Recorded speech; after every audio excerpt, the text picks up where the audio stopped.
Welcome to a new episode of Pro Tips for the Shopify 100,000 Build a Business Contest. My name is Andrew Warner. I'm the founder of Mixergy.com, where I interview entrepreneurs about how they built their online business. I'm here today on behalf of Shopify with Seth Godin, who's been called America's greatest marketer. His latest book is Linchpin. Here's my copy right here. And we're so excited about this book and so eager for Shopify users and to read it that we've actually bought 50 copies of Linchpin, and Shopify is going to be giving it away, so check the website for details. Seth, I'd like to start off with a selfish question, but one that needs to be asked. If shop owners read Linchpin, if they accept and start using the ideas, what's in it for them? Ooh, okay, well, here we go. I'll lead with my headline. You can't out Amazon Amazon. And you need to write that down in big letters. I got that sentence from Walmart. I spoke at Walmart 10 years ago. I walked into their headquarters, something you probably don't want to do in your spare time. I walked into their headquarters and there was a giant banner. You can't out Amazon Amazon. If Walmart has said, we will not be able to win the race for selection, shipping, and price, then why do you think you'll be able to? And the only thing you will get out of my book is that you will decide to make a choice. You will either make the choice to fit in, to not make mistakes, to do what you're told, and to match the prevailing wisdom, or you will make the choice to do work that matters, to connect, to be human, to solve problems in an interesting way, and to not be Amazon. And that's pretty good for $15.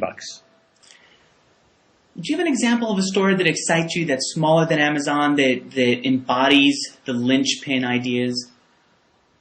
Well, I think we need to talk about what we mean online when we talk about a store. Mm-hmm. Because in the real world, people who make stuff and people who sell stuff are usually two different groups.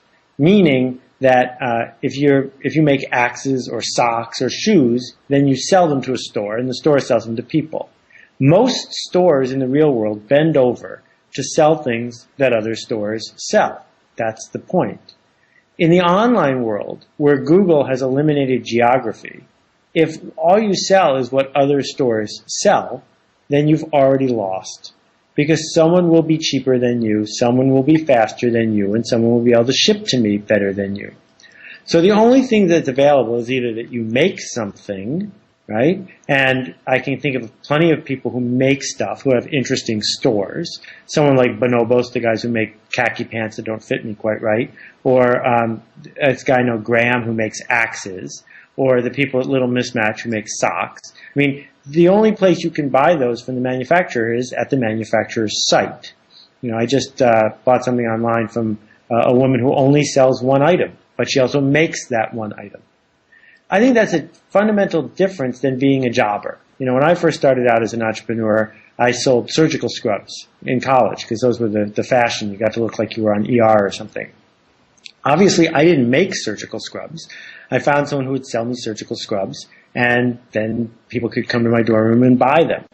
And what I discovered after this fad started on campus, thanks to me, is that someone could always sell them cheaper than me. So I guess the first thing I'd say is either, as a marketer, you have to sell something you make, or what you make better be a personalized transaction that makes me want to buy from you, because buying from you is better than buying it from someone else. And that personal transaction can take lots of forms. You know, I buy a lot of books from 800 CEO Read. For those of you who aren't with us, that's their phone number. I just call them up. And I say, Aaron, it's Seth. I need 30 copies of this. He says, okay, and hangs up. Now that transaction is the actual product they sell. I can buy the books from anyone.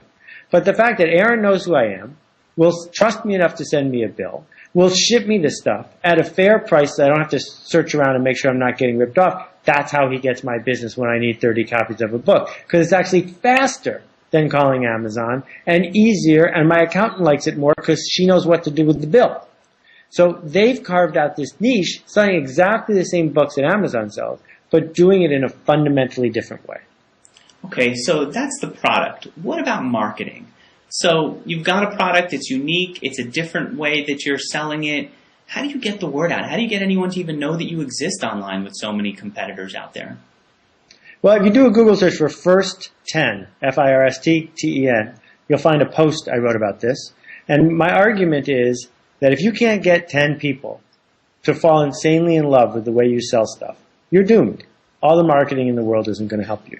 But if you can get 10 people, then those 10 people, in the right circumstances, will each tell 3 people, and now you have 40 people. And once you have 40 people, you're on your way to 200. And once you have 200, you're on your way to 2,000, and then you're in. Right? So you said something interesting. You said, all right, that's the product. Let's talk about the marketing. And what I'm saying is the marketing is the product. The marketing is the service. That what you invest in is not banners and signs and yelling at people. What you invest in is such an extraordinary interaction or such an extraordinary selection or such an extraordinary price point that the word spreads about what it is that you're doing. Is there a way to ensure that the word spreads, or are you saying that if a product is good, we can bank on it spreading?